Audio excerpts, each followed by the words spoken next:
I found out my wife was the monster in her family's story 6 months after I married her. The revelation didn't come from a screaming match or a discovered letter.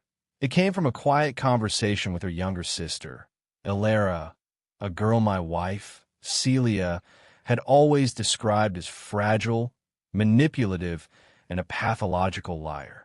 I'd built my entire perception of her family through her lens, and I believed every word.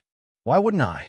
She was my soulmate, my passionate, misunderstood artist who had been cast out by a cruel, unfeeling clan. I met Celia in a bookstore in Edinburgh. She was standing in the poetry section, her fingers tracing the spine of a worn collection of Sylvia Plath, and I was instantly captivated. She had this intense, melancholic beauty, with dark eyes that seemed to hold centuries of sorrow. Our courtship was a whirlwind of deep conversations in cozy pubs, long walks through the misty cobblestone streets, and her sharing pieces of her painful past. She told me how her mother had died when she was 10, and how her father, Alistair, had remarried a woman named Margaret within a year. She described Margaret as the archetypal wicked stepmother, cold and resentful, who quickly produced a new daughter, Ilara, and together they pushed Celia out of her own family. She spoke of bitter arguments, of being ignored on her birthdays, of her father choosing his new family over her every single time. My heart broke for her. I saw myself as her protector, her sanctuary from the world that had hurt her so deeply. When I proposed, 8 months after we met, the only family I felt the need to contact was her father. It felt like the right, almost archaic thing to do. I tracked down his number through an old friend of Celia's, feeling a sense of noble purpose. The conversation was strained but polite. He sounded like a tired old man. He gave his blessing, but there was a hesitation in his voice that I mistook for sadness at losing his daughter to marriage. He said, "Just take care of her, son. She's complex." I told Celia about the call, and she cried, not tears of joy, but of anger. He has no right to give a blessing. He forfeited that right years ago, she'd said, and I held her, admiring her fierce pride. We got married in a small, intimate ceremony in a countryside chapel outside Glasgow. It was beautiful, raw, and emotional. None of her family were invited. On our wedding day, she presented me with a small, framed photograph of her mother to place on the signing table. "She's the only family I have here," Celia whispered, her voice thick with emotion. My family, who had always been warm and welcoming, adored her. They saw her tragic past and her resilient spirit, and they embraced her completely. My mother would often say, "That poor girl, after all she's been through," and I felt a surge of pride at being the one to give her the love she deserved. Our first few months of marriage were idyllic. We moved into a small flat in the Stockbridge area, and life was a blissful routine of work, shared dinners, and exploring the Highlands on weekends. But slowly, cracks began to appear. Celia had a temper, a sharp, lashing tongue that could emerge from nowhere. It was always directed at others, never at me.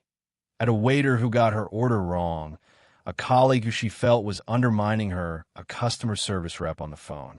She would dissect their characters with brutal precision, attributing the most vile motivations to their simple mistakes. I'd gently suggest that maybe it was just an error, and she'd turn to me with those wounded eyes and say, "You don't understand. People are just like this. They pretend to be nice, but they're always looking for a way to hurt you." I, wanting peace, would eventually agree, chalking it up to the trauma her family had inflicted. The first major incident happened about 4 months in. We ran into an old university friend of mine, Sarah, in a coffee shop. The conversation was pleasant, full of nostalgia and laughter. Later that evening, Celia was cold and distant. "You and Sarah seemed very close," she said, her voice dangerously calm. We were good friends, yeah? We did a few projects together. She's in love with you, you know. I laughed, thinking she was joking. What? No, she's not. She's been with her boyfriend for 5 years. Don't be naive. I saw the way she looked at you. She was hanging on your every word. It was pathetic. The argument escalated from there. It was the first time I saw a flash of that temper directed at me. She accused me of being blind to other women's advances, of not considering her feelings, of making her look like a fool. I was so bewildered by the irrationality of it all that I ended up apologizing, promising to be more aware. It was easier than fighting. The catalyst for the entire collapse was a Facebook message I received about 6 months after our wedding. It was from Alara, Celia's younger sister. The name flashed on my screen with a jolt. The manipulative liar. The message was simple and polite. Hi, Liam. I know we've never met, and I'm sorry to reach out like this. I'm trying to get in touch with Celia, but my messages aren't going through. Could you please ask her to call me? It's about her dad. It's important. My protective instincts flared immediately. This was the girl who had made Celia's teenage years a living hell. What game was she playing now? I showed the message to Celia that evening. Her reaction was volcanic. How dare she? After everything, she's probably just looking for money. Or she wants to cause drama. Ignore her. Block her. Her face was pale, her hands shaking. Maybe we should just hear her out, I suggested cautiously.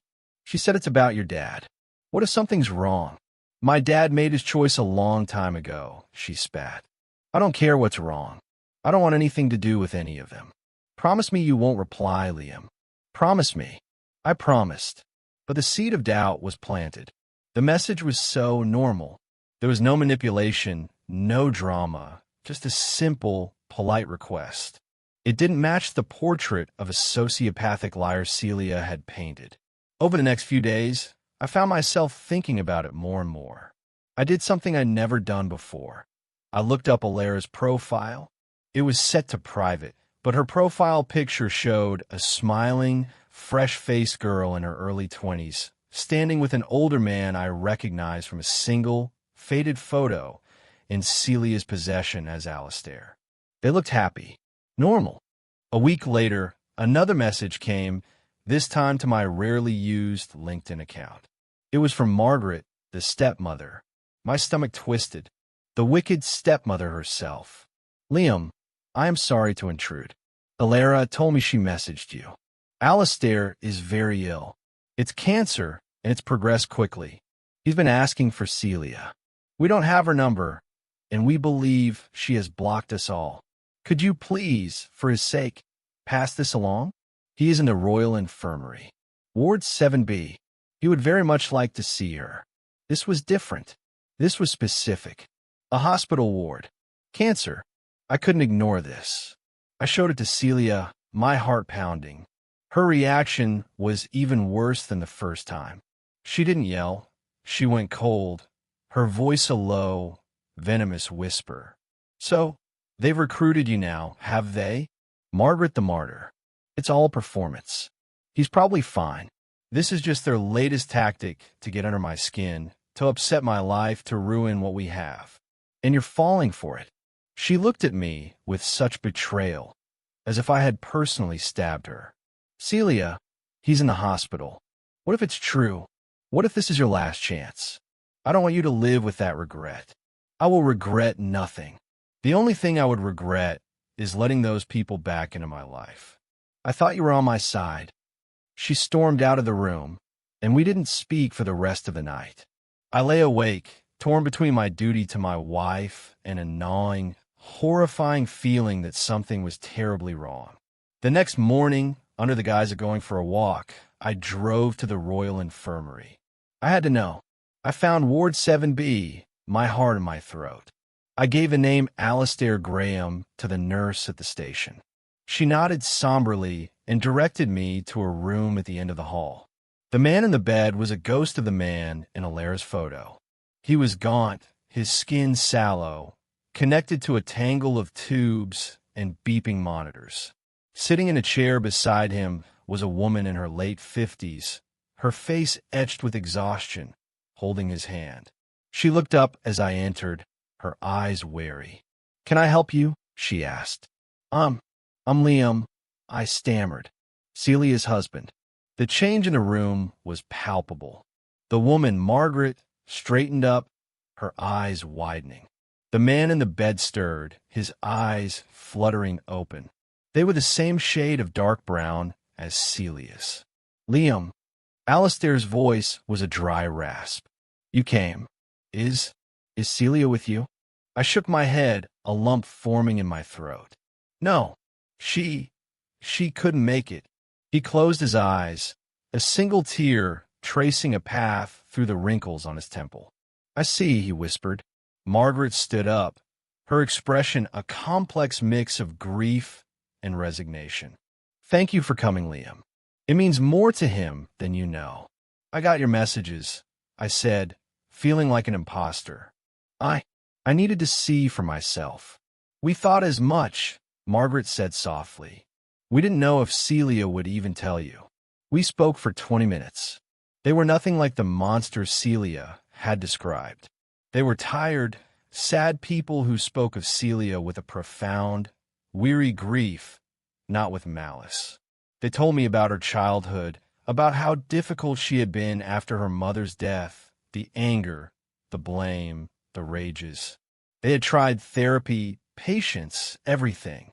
Margaret admitted she hadn't been perfect, that blending a family was hard, but she never claimed to be a saint, only a woman who had tried and failed to reach a deeply troubled girl. The things she said to her father, Margaret whispered, glancing at Alistair, who had drifted back to sleep. Cruel, horrible things. She told him he killed her mother by moving on. She told him she wished he were dead. When she left for university, she told us she never wanted to see us again. She said we were dead to her. And she's held to that, Liam. For 10 years. We tried to reach out. Birthdays, Christmases. She always sent back the letters unopened. Changed her number. Blocked us online. I felt the ground shifting under my feet. The narrative I had built my marriage on was crumbling into dust. "There's more," Margaret said, her voice trembling. "Alara tried to call her last month. She got through once." Celia answered, and before Alara could even say why she was calling, Celia told her. She told her to fuck off and die with the rest of them, and then hung up and blocked that number too. The drive home was a blur. I walked into our flat, my mind reeling. Celia was painting at her easel, looking serene. "Where have you been?" she asked casually. "I went to the hospital," I said, my voice flat. The brush clattered to the floor. She turned slowly, her face a mask of shock and fury. "You did what?" "I saw your father, Celia. I met Margaret. He's dying. It's not a performance. How could you betray me like this? You went behind my back. You conspired with them." She was screaming now, her face contorted with a rage I had never seen fully unleashed. It was terrifying. "They're not who you say they are, Celia. They're just people. Sad, tired people who miss their daughter. You don't know anything. You believe their lies? Over me? Your own wife." She picked up a glass from the side table and threw it against the wall, where it shattered. "Get out. Get out of this house." That was the moment the final veil fell from my eyes. This wasn't the righteous anger of a wounded victim. This was the unhinged fury of someone whose carefully constructed reality was being threatened. I saw, in that moment, the real Celia, the one her family had known for years. I didn't leave. I stood my ground, my own anger rising to meet hers. "No, Celia, I'm not going anywhere. We're going to talk about this. Why did you lie to me?" "I never lied. I told you my truth. Your truth is a poison. Your sister isn't a liar. Your stepmother isn't a monster. Your father is a heartbroken old man who is dying and wants to see his daughter one last time. And you are so consumed by this hatred that you've built a whole identity around it." The fight that followed was the most brutal of our relationship. All the past incidents came flooding back, but now I saw them in a new, horrifying light. The waiter, my friend Sarah, it was never about them. It was about her, her paranoia, her need to be the perpetual victim, her inability to accept any version of events where she wasn't the wrong party. I realized with a sickening jolt that I had been expertly manipulated. I was her chief defender, her PR agent, the one who validated her narrative and shielded her from any contradicting evidence. The next day, while she was at her studio, I did something I was deeply ashamed of but felt was necessary. I searched through her old belongings in the spare room closet. In a box at the back, under some childhood keepsakes, I found a small, locked wooden box. I broke the flimsy lock. Inside were stacks of letters, all unopened, just as Margaret had said. The return address was always Alastair's, and beneath them was an old journal. I opened it. It was from her late teens. The entries were a torrent of anger and venom, but not just directed at her family. They were directed at friends who had betrayed her, teachers who had picked on her. The patterns were identical to the stories, she told me now. And then I found the entry about her mother's death. It was stark and chilling. She left me. She chose to die and leave me with him. I will never forgive her. I will never forgive any of them. I closed the journal, my hands shaking. This wasn't grief. This was a profound, pathological personality disorder. My wife was deeply, dangerously unwell. Alastair died 4 days later. I found out from a brief, compassionate text from Alara. I didn't tell Celia. I couldn't face another explosion. I went to the funeral alone, standing at the back of the small chapel. I saw Margaret and Alara, supported by a small group of friends, their grief raw and real. I saw the coffin of a man who had died without ever reconciling with his firstborn child. The weight of the tragedy was suffocating. When I returned home, Celia knew immediately where I had been. "You went to his funeral," she said, her voice eerily calm. It wasn't a question. "Yes, you have chosen your side." "There are no sides, Celia. There's just the truth. And you can't live in your version of it anymore. I think you need help. Professional help." She laughed, a cold, hollow sound. "There's nothing wrong with me. The world is just full of people who want to hurt me. And you're one of them now." That was the end. I moved out that night, staying with my parents. The subsequent weeks were a maelstrom of pain. Celia oscillated between rage-filled phone calls, where she listed all my betrayals, and desperate, weeping apologies, promising to change, to see a therapist, to be a better wife. But the spell was broken. I could only see the manipulation now. I remember my friend's joke from the other story. You didn't date her, you ran her PR campaign, and it felt like a diagnosis. I met with Alara and Margaret one last time. I apologized for my part in perpetuating Celia's narrative, for judging them without knowing them. They were gracious, even in their grief. Margaret gave me a small, worn photograph of Celia as a little girl, sitting on her father's shoulders, both of them beaming. "This is who he remembered," she said. "This is the daughter he loved and lost long before he died." The divorce was finalized 8 months later. It was uncontested but bitter. Celia's final act was to send me a long email detailing how I had abandoned her, just like everyone else, confirming her darkest beliefs about the world. I didn't reply. It took me a long time to heal, to trust my own perceptions again. I had lost 1.5 years of my life to a beautiful, painful illusion. But in losing it, I found a stronger sense of myself. I learned that love shouldn't feel like a constant battle against unseen enemies, and that compassion should not require the suspension of your own critical thinking. My family was my rock. My sister, especially, would stay with me on weekends, filling the silence with her cheerful chatter. One evening, she looked at me and said, "You're back. We were worried we'd lost you for a while there." And for the first time in a long time, I felt like I was truly myself again. The story was over, and a new one, built on truth and self-respect, was just beginning.